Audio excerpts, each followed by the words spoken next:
Ay, magandang gabi mga boss, mga kamping. Oh, balik na naman tayo sa topic. Gaya sabi ko, makikipag kwentuhan tayo. Bigay tayo reaksyon kay Idol Christian Esguerra at saka kay Atty. Barry Gutierrez, no. Ganda ho yung vlog niya eh. 1 hour ago lang ho ito. Siguro mamaya marami ng views to. Team Kadiliman o Team Kasamaan, wala na bang iba? Gandang tanong, di ba mga friend? Oh. Pakinggan natin silang dalawa. Ano sagot dyan? No? Kasi hindi naman pwedeng biglang magkaroon ng ano to eh. Parang St. Paul moment itong mga politiko na ito. Bilang magising isang okay na ako. Nakita ko na yung liwanag. Babait lang. Malabo yun, di ba? Anong pwedeng gawin ng mga tao dito sa mga kapalmuks na ito? Kung ang secret weapon ng mga makakapal na mukha na politiko ay short memory, dapat ang sagot naman ng mga taong bayan doon ay long memory. Tayo naman dapat ang hindi nakakakalimot. Yun ang nagiging sakit minsan eh. Diba? Pagdating ng susunod na eleksyon, parang nakakalimutan na yung mga natapabunan na yung mga dating skandalo, yung mga dating kung ano-anong issue na nasangkot itong mga taong ito. Ang naaalala na lang uli, hindi, gwapo yan, o mabait yan, o magaling yan sumayaw, o magaling magsalita, o ano man. Diba? Yun yung punto. Yun talaga ang problema doon, mga friend, di ba? Oh. Ang problema talaga, maski anong kawalang yaan na yan, pagdating ng eleksyon, nadadaan mga friend sa pera eh. Nakakalimutan na nila dahil yung kalam ng Chikmura halos sa dami na sobra mas marami na yata ang talagang grabing hirap eh. No? Na talagang pag nakakita na ng 500 at eto na yung mga may hawak ng pambili ng boto eh. Boboto na nila eh. Oh, at the same time, hindi tayo sigurado nga dito sa mga counting machine natin eh. Oo. Kung tama ang nagiging resulta eh. Diba, Atty. Respicio? Oh, tuloy. Yun eh. Sa dulo, nasa kamay natin yung yung solusyon. At kailangan nating gamitin ng maayos. Kailangan nating alalahanin. Minsan nadadala sa utang na loob eh. Pero maski yung utang na loob na yun, feeling ko, ina-abuse yun eh. Sana kasi pera nila yung binibigyan na gamit nila para pagtulong sa mga tao. Hindi naman eh. Kung merong isang naging klaro dito sa whole scandal na ito sa flood control at iba pa klaseng infrastructure projects at yung mga malalaking kickback, kailangan maintindihan natin na yung maski yung pinamimigay na supposedly tulong sa mga constituents, sa mga tulong sa mga nasalanta o anuman, galing din sa nakaw yan eh. Ano nagsabihin ng galing sa nakaw? Pakishare kalat ho natin itong pag-uusap ni Atty. Barry tsaka ni Idol Christian Esguerra. Oo. Baka makagising, pero mahirap po kasi gisingin yung isip ng gutom eh. Pag nandyan na ho yung eleksyon, kaya ho itong mga politiko na to ng mga magnanakaw, wala silang yan, kagaya itong nangyayaring Lachis Escudero na yan. Pag yan hindi nakulong, itong mga magnanakaw na to at hindi natanggal sa pagiging politiko, itong darating na eleksyon, asahan ninyo yan. Sana mali ako. Mananalo ulit yan. Bakit? O, tignan nyo nga si Bongo, nag-number 1 pa. Si Bato, nag-number 1 pa.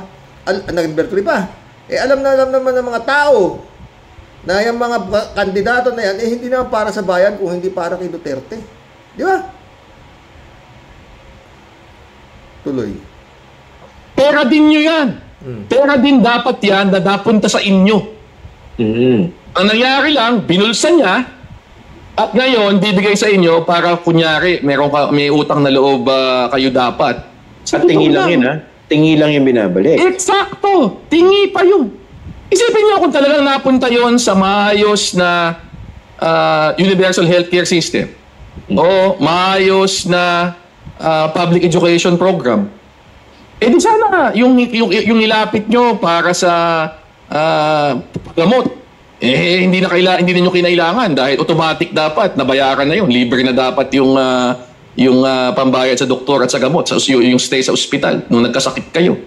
O kaya yung kailangan sa eskwelahan nung ating mga anak, hindi na dapat dumaan pa doon. Deliver na dapat nandun na kaagad. Yun nga eh.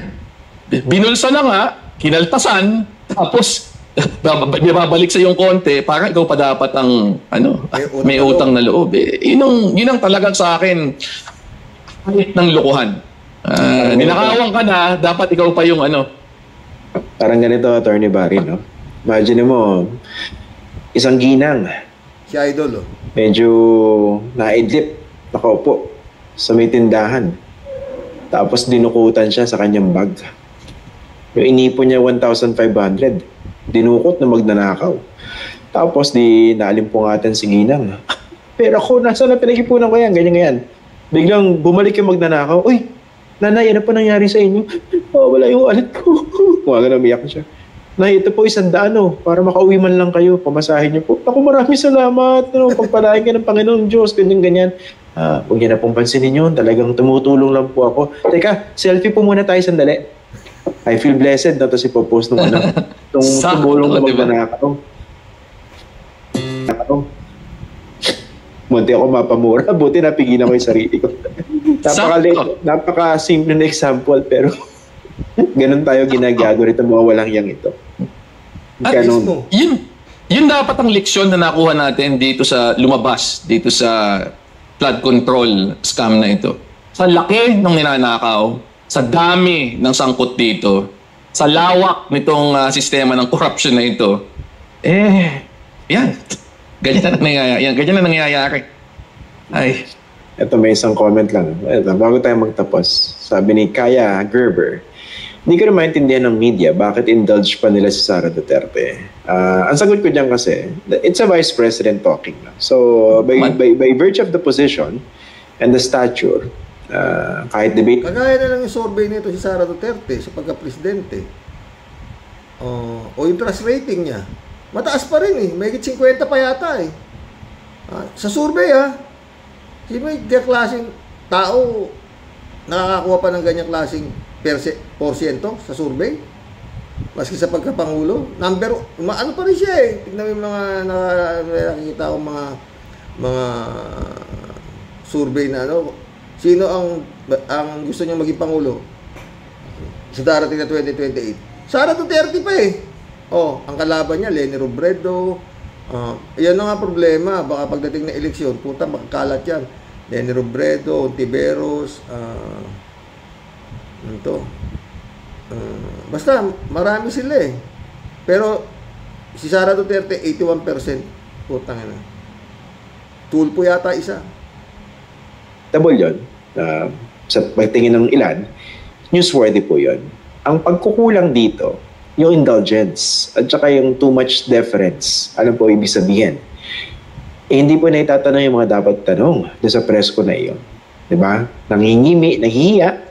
Tapos pag alam naman dinidribble, ginonjoke, ginagago tayo ng harapan, hindi naman tayo nagpo-pushback. Yun po yung problema.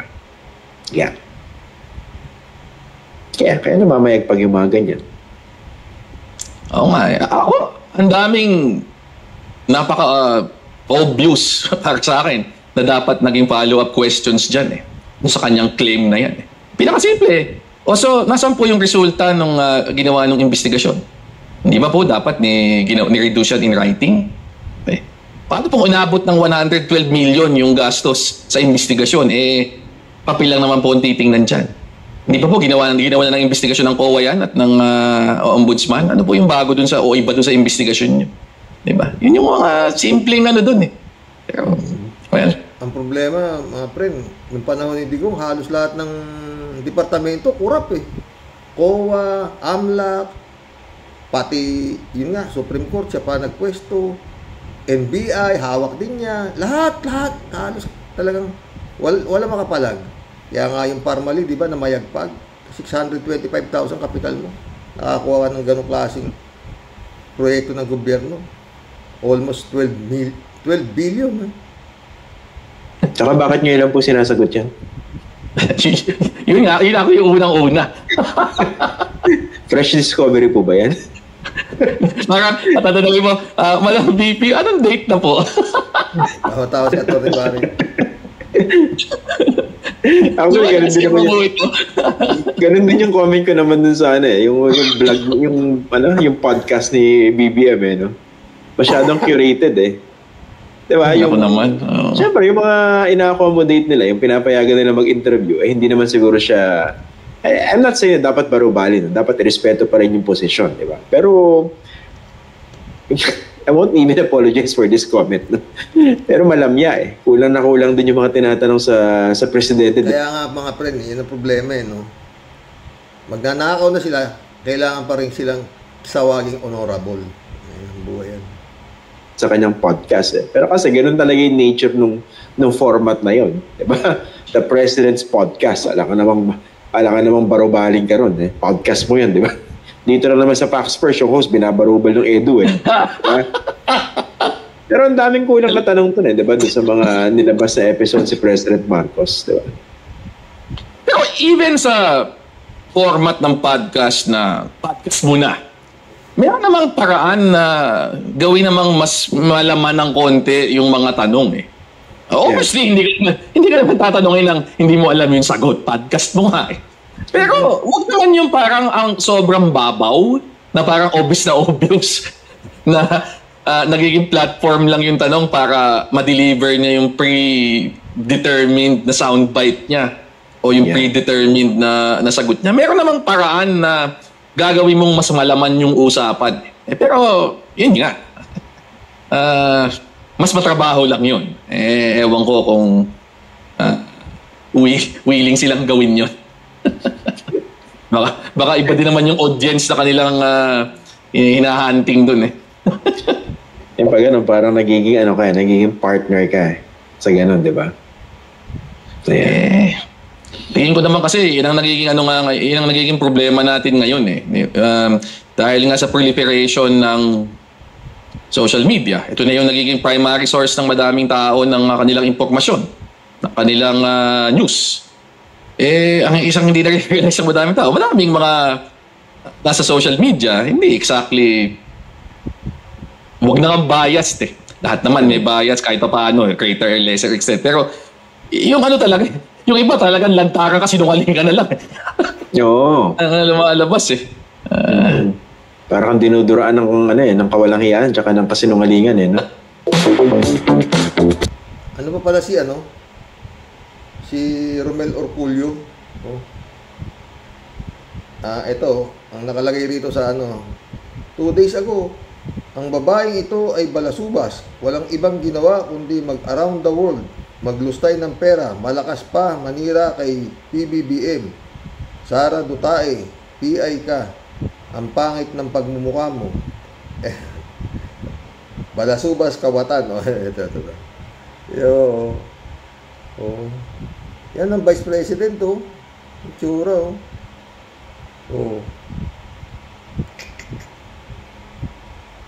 Maaga pa kasi mga friend kaya ito, hoy, bilyonaryo, mas pretty naman ako sa kanila. Si Sara. Ayan ito itsura. Pakinggan natin ang sinasabi niya Pati sabi dyan sa opisina ninyo na ayusin naman nila yung picture ko. Yung picture na gamitin nila, yung maganda ako, wag yung pangit ako. Wala naman akong pakialam kung anong sasabihin ng inyong about sa akin. Basta pag-iguro maganda yung picture ko. Sige mga makakalaban ko. Bakit yung mga kalaban ko, magaganda yung mga picture na ginagamit nila? Bakit pangit yung picture na ginagamit?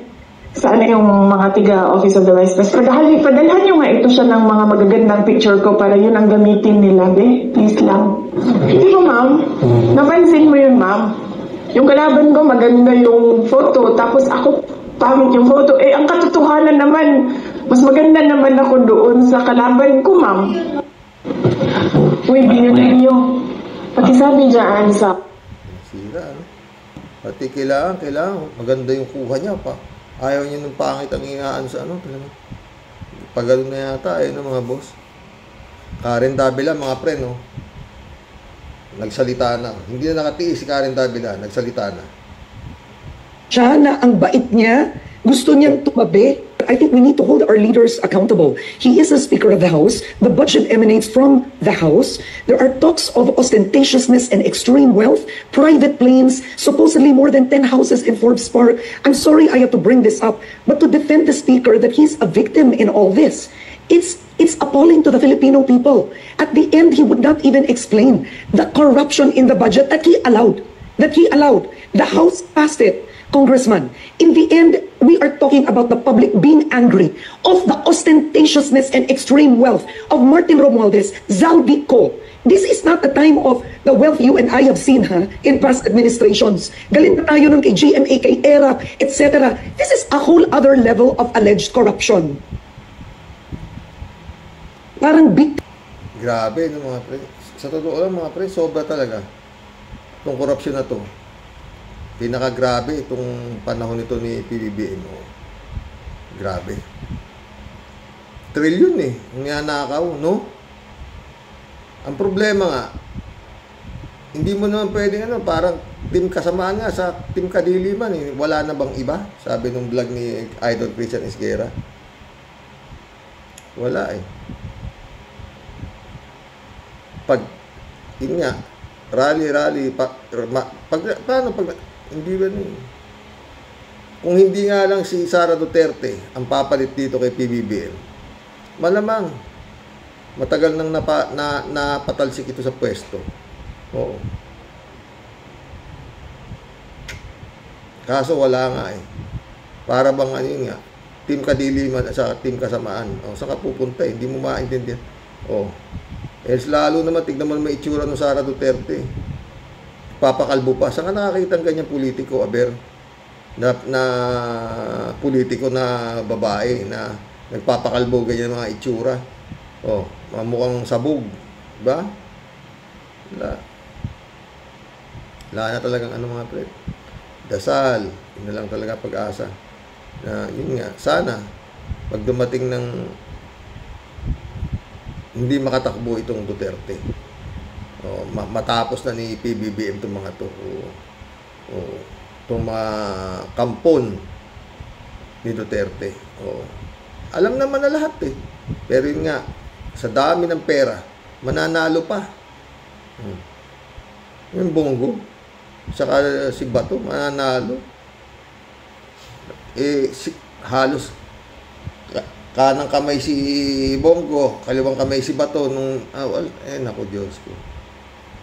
Mag-collab na ho tayo mga boss. Talagang wala yata akong kayo ba? Ilang taon pa magtitiis? At yun nga, pag nakatakbo pa itong Sara Duterte na to, sana mali ako, mananalo.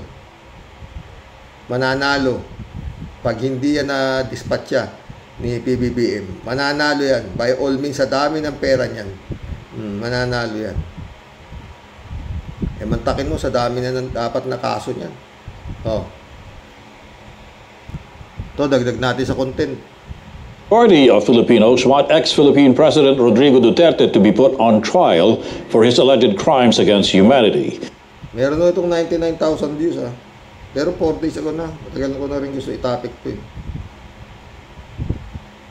His son, Davao Congressman Paulo Duterte, is told by Malacanang to stop threatening the officials involved in the former president's arrest. Zen Hernandez reports. It has been 7 months since former President Rodrigo Duterte was detained at The Hague in the Netherlands, charged with crimes against humanity in connection with the killings in Davao City and during his administration's war on drugs. A recent opinion poll reveals that half of Filipinos believe the former president should be held accountable. That's according to the SWS survey conducted from September. Half of the Filipinos, 31%, strongly agree Duterte should be held accountable. Eto na. 18% somewhat agree, 15% remains undecided, 10% somewhat disagree, 22% strongly disagree. Ayan. mga friend. Yan ang survey daw ng SWS na to. Kaya, etong strongly disagree, 22%, malaki ho yan. Ito namang somewhat disagree, 10%. Ito namang somewhat agree, medyo nag-ano pa yung utak, hindi pa talaga strongly agree, 18%. Kaya, kinikwenta nila 50%, pero 31% lang yung strongly agree. Duterte should be held accountable. Tapos mayroong 15% undecided. Yan ang survey, Yan ang survey, Inyo? Putik yan. Dito mo na lang ibase kung sakasakaling ang makakatakbo yan Duterte. Tapos, kanya na yung 22%. Di ba? Kung biglang maraming tumakbo, mga mature candidate na naman, todas. Di ba? Tuloy. For 24 to 30, commissioned by the Strat-based group. Many of those who are in favor of accountability are from Luzon and Visayas, while many of those who disagree are from Mindanao, the Duterte family's bailiwick. Families of victims of extrajudicial killings, meanwhile, are growing more impatient by the day. They, however, welcome the pretrial chamber's decision rejecting Duterte's plea for interim release. For them, Duterte is lucky for enjoying due process while detained in what most describe as a hotel-like facility in The Hague, unlike their loved ones who were killed without even the chance to explain themselves. According to one of the victims' lawyers, ICC detainees have many privileges, including phone access and extended family visits. 200 minutes free. You can message your defense counsel at any time. And you can have access to all documents. You can have access to visits. So hindi po ito yung nakalock in siya sa kwarto. He can go to the gym, he can go to the library, he can go to the common area, he can go to parang they also have a makeshift kitchen. Among the pretrial chamber's basis for denying Duterte's interim release were the risks of flight, obstruction of justice, and commission of further crimes. But Duterte ally Senator Ronald Bato de la Rosa denied all these claims, saying the former president is already old and frail, even if he hasn't visited him personally. Skin and bones lang daw. Medyo talagang hirap nga daw tumayo. So that's yung sitwasyon niya ngayon. So sana mapagbigyan yung kanya interim release. Malacanang for its part. Pag ikaw naman ang dinampot, ganyan din. Pero matagal ka pa maging skin and bones. Si Duterte, mga friend, kulang na. Ang ganda pala nung katayuan ni Duterte. Ang kulang kay Duterte, babae. Bigyan mo yan ng mga DC. Puta, lalakas pa yan. Tuloy natin si Atty. Claire. Responded to what it perceives is a threat from Congressman Paulo Duterte, who said those responsible for his father's supposed kidnapping and transfer to The Hague will pay for their actions. Wala po tayo sa isang barbaric world. So dapat po tayong tumugon kung ano po ang rule of law at hindi po tayo dapat natatakot o lagi na lamang nabubuhay sa pananakot. Castro clarified that the Marcos administration has nothing to do with the ICC case, which was filed back in 2017 during Duterte's term. She added that it's best to leave the next legal steps to the former president's lawyers. Earlier, Duterte's lead counsel Nicholas Kaufman said the pretrial chamber's ruling was erroneous and confirmed they have appealed the decision before the appeals chamber. Kaufman also took a swipe at what he called activist lawyers masquerading as victims' representatives to attack Duterte's supporters and his defense team. But one of the victims' lawyers fired back, saying Kaufman is only angry because they exposed his alleged false claims. Nung unang-una, yung sinabi niyang nag-agree yung prosecutor sa kanyang prayer for interim release, dininay ng prosecutor. Pangalawa, yung sinabi niya nag-agree yung Philippine government na hindi naman ganon. The victims' lawyers also remain confident that the appeals chamber will deny Duterte's appeal for interim release, saying it would be difficult to overturn the pretrial chamber's factual findings. A decision on the appeal is expected to be issued soon, since it is explicitly stated in the ICC's Rules of Procedure and Evidence that such appeals must be heard expeditiously by the appeals chamber. Other defense motions continue to move simultaneously, including challenges to ICC jurisdiction and arguments on Duterte's fitness to stand trial due to a claimed cognitive impairment, which the defense used as basis for its request for indefinite adjournment of proceedings. Zen Hernandez, ABS-CBN News. Talagang ginagawa nila ng lahat ng paraan para wag matuloy, pero mukhang tutuloy. Magkulab na tayo mga friend, marami na tayo naging topic. Shout out Michelle Edwin, my friend Mike. First sa like, sabi niya. Sumagot si Kalat niyo. Shout out Kalat ni Baya. You're our number one.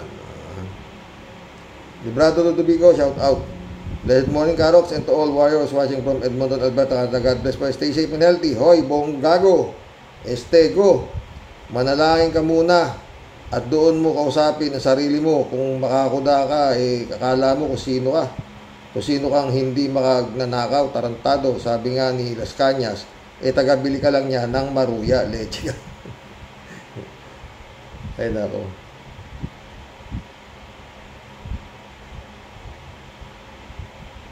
Ferdinand San Juan, shout out. Good evening, Karox. Sa ngayon po, Karox, tignan natin kung ano ang magagawa ni Ombudsman Boying Rimulya sa mga nauugnay na ng mga tiwali at magnanakaw ng mga politiko. Kung ang mga ito ay mapapanagot at maipapasok sa selda o kulungan. Kung hindi man, lahat ay kailangan ng mabawasan ang mga magnanakaw sa gobyerno. Iyan pa ang inaantay natin mga Pilipino. Ito po ay susi sa pagbabago at pag-unlad ng ating inang bayan. Ay nako, sana nga meron ha. Pero ako, mukhang tamang duda ako dyan. Sumagot si 3JCO po. Ako naman, kahit sa ngayon ha, kahit hindi na muna masaling nirimulya ang mga pamilya niya, basta't unahin muna niya ang mga DDS na buhaya at mga kasabwat ng mga ito. Pag napakulong niya mga yan, kahit pa si Saldico at Romualdez, okay na muna ako dyan. Bigat naman ang kahiligan mo, 3JCO. Mapakulong si Romualdez. Mukhang it's a miracle. Mary Chat, shout out. Stay safe, Mr. Trillanes. Be aware anywhere you are. Chupista Bunao, shout out. Good evening po, kuya, sa mga ka-warriors. Hala, Bongo, ayaw mong sabihin kung sino ang mastermind. Puro ka, andyan na, malapit na, patawa ka naman. Yun nga, parang tanga lang eh. Chupista Bunao ulit. Bongo, magsisinungaling ka rin lang. Mag-iiwan ka pa ng pambukas. Galing mo. Ang galing mo, former Senator Trillanes. Huli mo si Bongo. Sa sinabi niyang di pa raw niya pinapanganak pero may initial na ang company niya. Ay, patawa ka naman. Totoo. Chipista ulit to. Ate Cecil, wag ka na pong malungkot kasi mas papalain kayo ni Kuya Rox. Ang wish ko lang, malampasan ninyo ni Kuya Rox ang pinagdadaanan po niyo. Salamat. Oo. Mary Chat ulit to. Dati maitim yung mga ngipin ni Bongo. Bakit ngayon pumuti na? Dahil siguro marami na siyang kinukurakot, di ba? Maitim ba dati? Sherry Jaser, shout out ha. Ano daw, Karox? Anong sabi ni Bongo? Hindi ba sila yon? Sino ba ang buhaya? Di ba sila? Oy, Bongo, tumahimik ka na lang para hindi kayo lalong mapahiya sa madla. Kakapal nyo talaga, pwe. Shirley ulit, Totoo yung mga sinasabi ni Idol Senator Trillanes. Sana nga, makasuhan na yung mga buhaya na mga yan. Totoo. Kaso, bagal eh.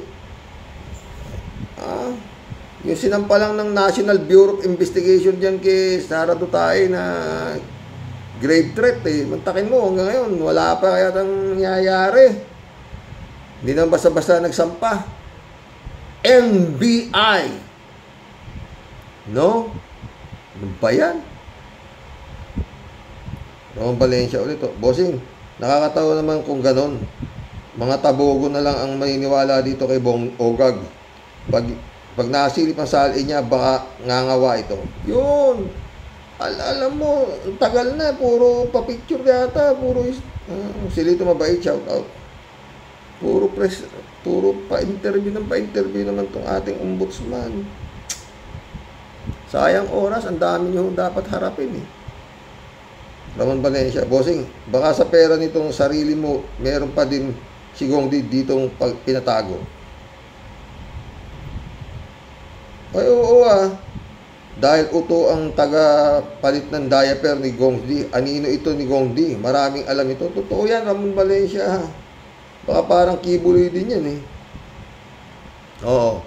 Puro tao. Kumbaga sa sa chess, mga pawn lang ni Digong yan. Elizabeth Iscaria, good morning Sir Rox. Naku, itong si Bongo, nagmalinis pa. Totoo namang involved ang pamilya niya sa mga diskaya. Kahit ano pang palusot nitong si Go, booking naman, may conflict of interest ang pamilya dyan sa project, sa DPWH, panay dada nito, kakahiya. Makapal naman ang mukha niya, ikaw naman. Rodelia Alpilor, sana sir malapit na Pasko, regalo na lang ni Lord, maging maayos na kayo ng hipag mo amin. Sana nga Rodelia. Wala kasing kasalanan eh. 3J Show ulit to. Sumagot alam mo Sir Rox, sabi nga diba, kapag nagsara ang bintana, may pintuang magbubukas. Kaya ako naniniwala na meron mas magandang blessing si Lord sa asawa mo. O sana nga. Pakisabi sa kanya na huwag dibdibin ang nangyayari kasi merong mas magandang plano si Lord. O magtiwala lang siya. Hindi maganda ang kalusugan niya. Ang damdamin ang nangyaring hatol ng korte. Pero malay mo, meron palang mainam na resulta si Lord. Tiwala lang. Hello Cecil, take care. Always smile and world smiles with you. Ganda naman ng ng friend ko. Salamat. Oo.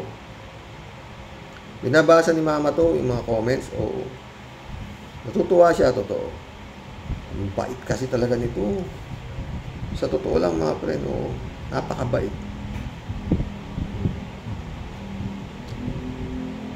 Teresita Guzman, oh. Good Sir Rox, mabuhay po kayo. Mary Lebron, shout out. Good morning Sir Rox, no skipping ads. 3J Show ulit to. Sir Rox, nasabi ko na ito dati pero hanggang ngayon, sobra naman talagang dami ng ads mo. Konting kibot may ads. Ganun ba? Hindi ko alam eh. Sana nga, nagkakapera ka dyan sa mga ads na yan. Hindi. Wala. Itong mga vlog na ganito, sabi ko sa iyo, 3J Show. Ito, isang vlog na ganito. Ang nadadagdag sa babayad sa akin, $4. Oo, ito. Basta nag-i-enjoy ako, dito ako nilagay ng Panginoon at nagkakilala tayo. Salamat kay Grace Chingsay. Florante de Raya, Bongo, ikaw ang inahin na Bongo, ikaw ang inahin ng kahambugan dito sa Pilipinas. Tropa mo ang pinakademonyo. Totoo yan, Florante de Raya. Andres Baltasar, shout out ha. Malapit ka na, Bongo. Malapit nang matapos ang panluloko mo. Makukulong ka na dahil sa laki ng mga kasalanan mo sa Pilipino. Sana nga, friend. Friend, Servin Sapeda, shout out. Christy Ansel, July 7, Alcantara. Annalisa Apolinar, shout out ha. Pastor Jun Lagon, my friend, shout out. Sabi ni friend Shervin. Magandang buhay po sa iyo, Sir Rox. Ramdam po namin na medyo wala kang sigla at matamlay ka dahil sa naging resulta ng hindi kaiga-igayang desisyon po ng judge sa kaso ninyo tungkol kay Sister Grace. Sir Rox, ganito lang po yan, po, kung siya man po, sobrang nagdiriwang dahil sa buong akala niya po, nakamit niya ang tunay na tagumpay. Maniwala ka po sa akin, Sir Rox, God moves in a very mysterious way. Totoo yan. Alam po ni Lord ang tunay pong dahilan kung bakit parang magic po na sila po ang nanalo at sila ay pinanigan ng huwes at husgado. Wag mo pong ipagtaka, Sir Rox, kung bakit po ang hustisya at batas po sa atin ay ganyan. Money talks po at mahusay na padulas. Kaya palagi pong bisaklat ang dapat na tama ang hustisya, Sir Rox. Ipagdasal mo na lang po ang kanilang mga itim na kaluluwa, Sir Rox, at ang Diyos po di natutulog. Totoo yan. Wala na pong utang na di po pinagbabayaran. Sa Kanya po ang ngayon, sa iyo naman po ang liwanag ng bukas, Sir Rox. Ay, Tia Delica, kayo po mga subscriber ko talaga. Mga blessings kayo, totoo. Papaiyak mo ko, Tia Delica. Kapit lang po at tiwala lang po tayo sa Kanya at Siya po ang bahala. Wag na wag po tayong basta susuko at mawawala ng pag-asa, Sir Rox. Pag may lungkot, meron din pong saya. At isa ka doon sa nagpapasaya sa akin. Kayo, papayak mo ko.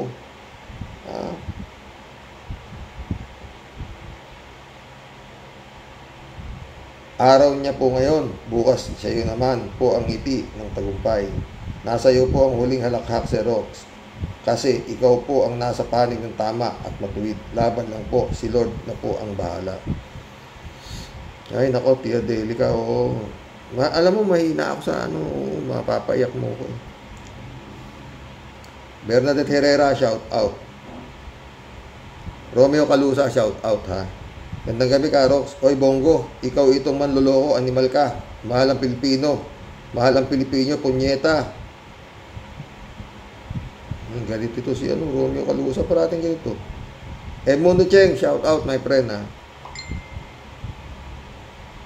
Ano yun? Sige nga, puro kadaldal. Number 1 kayong magnanakaw. Gusto mong tumbok. O halika, tumbukin ko yung ulo mo, hayop ka. Puro tumbok ang bigla sabihin, gago. Everyday Sunday, shout out, ha. Ikaw, Bongo, ang isa sa mastermind, bukod sa Floodgate, ikaw din mastermind ng Super Health Center, aka Malas Sakit, project na merong 500 Super Health Center sa Pinas, naubos ang budget at ghosted. Where did the money go? Buti na wala sa Senate yung isang bong Best Actor kadapat sa PAMAS Award. Lisa Cruz, shout out. Malapit sa inyo at kayo mga grupo nyo ang manluloko. Totoo. Lisa Cruz ulit. Kaya nga sa inyo ang tumbok, ano ba? Kaya nga bobo talaga yun. 3J Show, shout out. Sir Rox, akala ni Bongo, kung nanalo uli siya sa eleksyon, magiging happy-happy na ang tambalan nila ni Bato, Kimo, Sara at iba pa. Si BBM naman kasi pinaimbestigan pa ang flood control fund. Ayan tuloy, pati si Bongo nadadamay. 3J Show po. Alam mo, Sir Rox, dahil malapit ang 2028 election, talagang magtatambalan na ang mga DDS. Kaya si Hodang may masagasaan, Kiber. Kiber. Si Sara Jim Potpot, hindi siya magpapatalo, lalo't di naman niya talaga type ang Bongo dahil si Bongo makahanilit at hindi naman type ni Sara. Sa pamilya Duterte kasi may sari-saring function. Kaya ngayon pa lang, nagngangat-ngat na si Sara. Malapit na kasi ang Halloween. Kaya nagbabampira na si Sara. Ang unang kinagat si Bongo. Bongo ulit, oh. Si Bongo naman, kung todo tanggi sa mga... 3J Soup ulit. Bongo naman, kung todo tanggi sa mga paratang sa kanya. Dati tatahi-tahimik lang siya. At medyo walang masyadong issue sa kanya. Kaya ngayon, naaalog na siya. Yan ang sinasabi ko Hindi laging Pasko. There is always a time for reckoning. At unti-unti nang nagigiba si Bongo. Sunod na si Bato at Timo. Oo yan. Hindi parating ikaw nasa ibabaw, ha?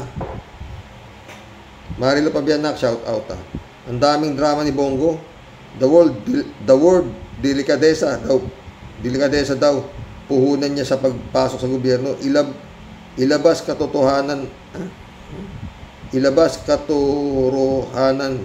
at huwag ilihis ang investigasyon. Paulit-ulit niyang sinasabi, pero lahat ito ay bumubumirang sa kanya, kaya wala siyang magagawa kapag matibay ang ebidensya sa kanya at pamilya niya. Masyado na ang panluloko nila sa mga Pilipino. Nawa ay mapanagot na silang lahat.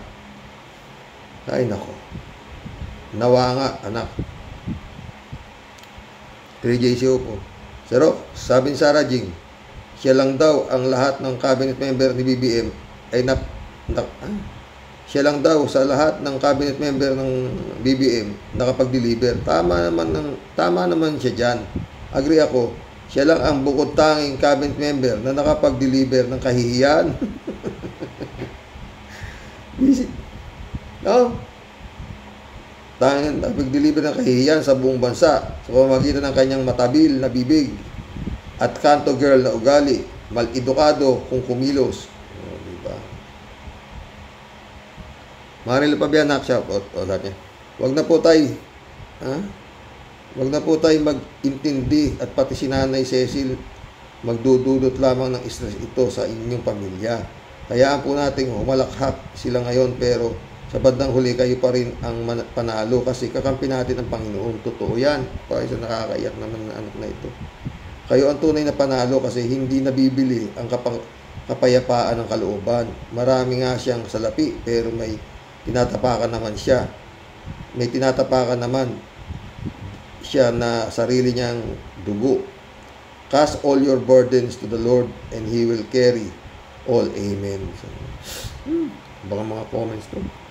Mission accomplished mga friend. Jan Dimango, my friend, shout out. Adoration Dimaranan. Friend Amy Bingson. Dolor Garcia. Eman Escalona, anak. Hanggang bukas pumuli. Salamat pumuli sa mga nakikidalamhati sa talagang 5 taong pag-iintay. Didismissin ng korte dahil sa hindi ko maintindihan. Anyway, yan siguro talaga. Pag gusto mo ng legal at gusto mo ng hustisya, ito pa aabutin mo. Magandang gabi po mga boss. Good night. God bless.